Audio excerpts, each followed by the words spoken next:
great win for senior night. Really happy for those 5 guys that we started. Look at 3 guys we honored after the game with Quinterly and Keon Ellis and Rojas and what they've accomplished in the 2 years they played here. It's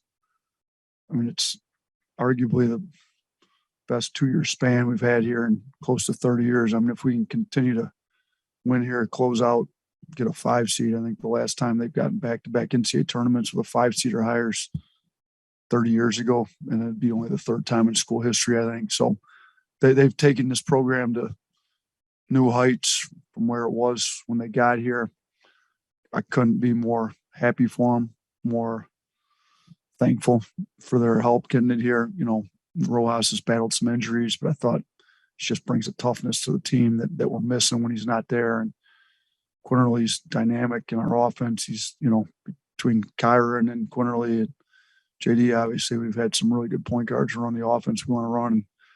And, JQ's been right at the top of that list. And then Keon Ellis just been really consistent on both sides of the ball for both years he's been here. So happy we got the win. Obviously, start of the second half wasn't what we wanted. We've got to mature a little bit, play just as hard with a 23-point lead or whatever it ended up being as we do when we're only up 6, like it got cut to. So, that's the area we got to grow. But I do think when we got it cut to 6 after being up 25 or 23, whatever it was, I think we showed some maturity, came out, got some stops, got some buckets, opened it back up, which showed a lot about our team.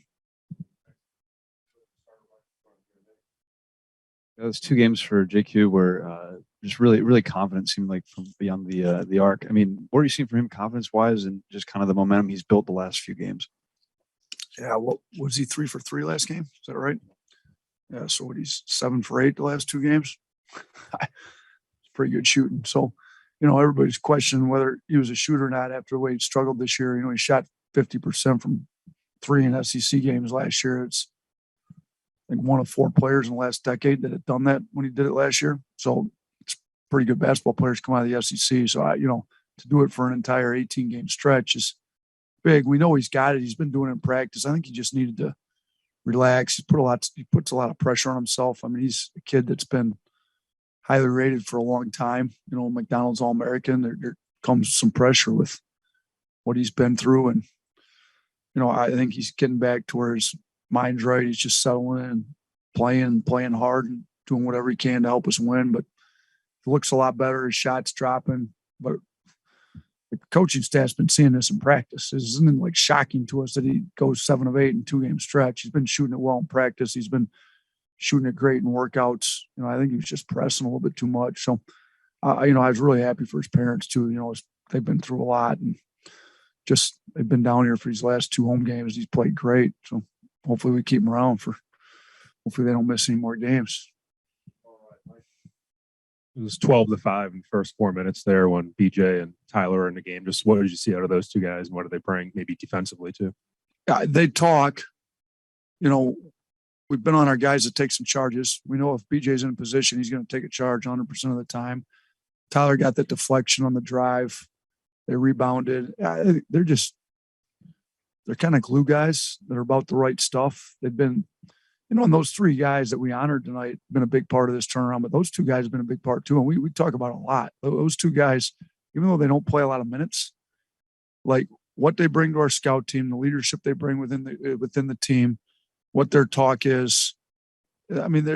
They're a big part of what we did. And so when both of them called me after they'd been honored on senior night, in the next couple of weeks, coach, we feel like we've got unfinished business. We want to come back.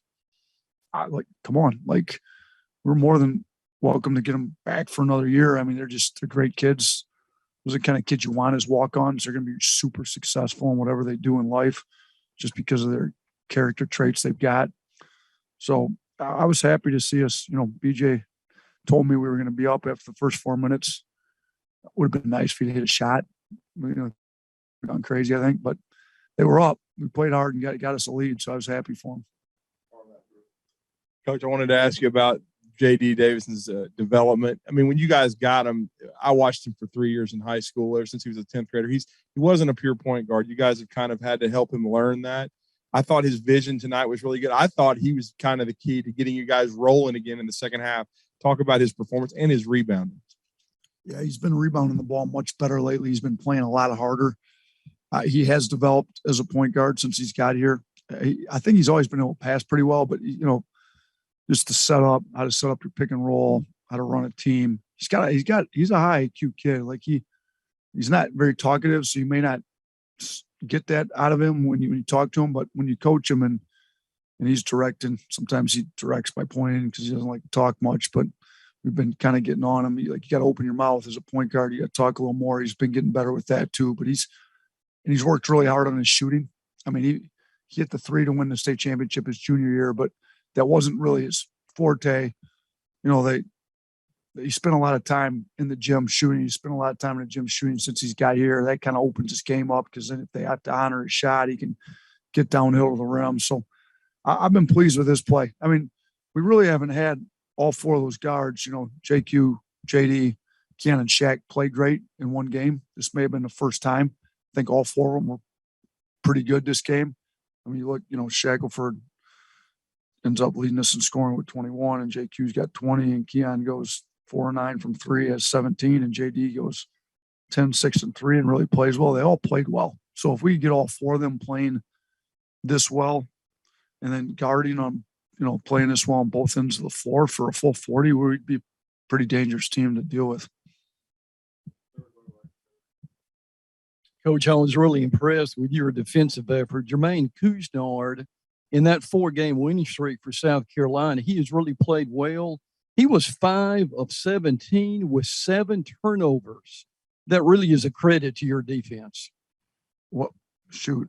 Yeah, Jermaine Couisnard, Yeah, number 5. was he 5 of 17? 5 of 17, 4 of 12 from the field, 1 of 5 from 3 with Yeah, 7 turnovers. Got to work with our stats people. They only got him 4 of 12. So maybe he was 5. Whatever he was, we did a good job on him. He was only 1 of 5 from 3, and he had 7 turnovers. I thought, the matchups we had on him did a good job. We started out Keon Ellis. We know he's been scoring at a high level. He's at 30 plus. So Keon Ellis is a great defender. Was on him. Shackelford took turns on him, and we other guys get switched on to him, and I thought all of them did a pretty good job. He hit the 1-3. He got to the line a little bit, but and if you look when he's in the game, and nothing against maybe him, but I think just our guys locking in when he's in, they were a minus 24. So I think we really did a good job locking into him, making life difficult for him on their offensive end.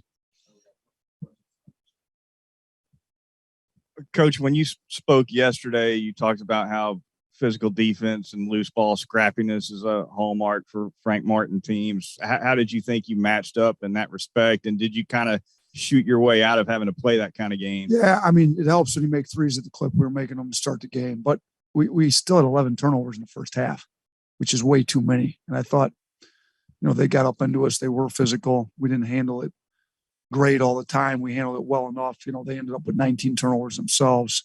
And they struggle a little bit on offense. Some, their defense is top 30 in the country. Their offense is not. They need offensive rebounds. They need transition buckets off turnover. And when they made the run at the beginning of the second half, they got turnovers and transition off turnovers and transition off us not getting back on D. So, I thought for the most part we handled that well, but there was a couple stretches there where we didn't do as good a job as I would have liked. But, I mean, if you look, like Quinterly had some turnovers, but I thought he played pretty well. Outside of that, nobody really. JD had 3, Quinterly had 5. Nobody had more than, Darius had 2 in a short stretch. Outside of that, it was all a bunch of ones. It wasn't like any one guy. And even, Quinterly's 5. He still had the one unfortunate black charge call that shouldn't have been. I think maybe he had 2 charges, to be honest with you, that maybe could have gone the other way. So, his turnovers weren't awful all the time. Coach, you guys recognize the 0-1 team tonight. I know you weren't out there, but it looks like you met with them beforehand. Just what was it like having them back, and were you able to catch up with Coach Godfrey at all? Yeah, I did. They were at shoot around today, and I talked to him for a while. He had a role in here, where they were going back to back to back, 5, 6 straight NCAA tournament appearances. So, he did a great job. They had a lot of talent. They had some players in here. Petway's on my staff. Petway was on that team. Made the layup to beat Florida to win the regular season. I think were they 12-6 that year? 12-4. That's right. They only played 16. So I mean, they won it that year, the regular season, which is hard. To me, it's harder to win the regular season is to win the tournament. That's over a 16-game stretch, not a 3 or 4 day stretch. So, you know, they had some players. Like Rod Grizzard was a player. You know, Erwin Dudley's around a lot now. He went overseas and played. You know, they had some talent. It was good to see those guys. They a lot of them were at Mo Williams was not here because he had his own game, but you know, Mo's been around a decent amount. So, you know, that's one of the I think we honored 3 teams this year. That's the youngest team out of them. So, you know, Mo's still coaching. Obviously, Petway's with me. Some of those guys just got done playing not long ago. So it was good to see them here. It's good to honor those teams. I mean, Alabama's, I think we've got the second most wins in SEC basketball behind Kentucky. Like they've got really good tradition here. They haven't made a Final Four, but they've had some really good players and made a lot of Sweet 16s. You know, and Petway was on the team that made the Elite Eight. So we're trying to get it back to where they had it and then progress it, you know, a little bit further. And let's make a run to the Final Four and let's put this program on national stage. And they had it on the national stage pretty good, but we're trying to make it go just a little bit farther. And those guys are all behind us. They're all great. I mean, I get texts from former players all the time, and everybody's pulling for us to really win and get this thing where everybody'd like to see it at. Talking a little trash on the field? Yeah, we get it. Trashing the state with litter? That's terrible. Keep it clean. Keep Alabama beautiful.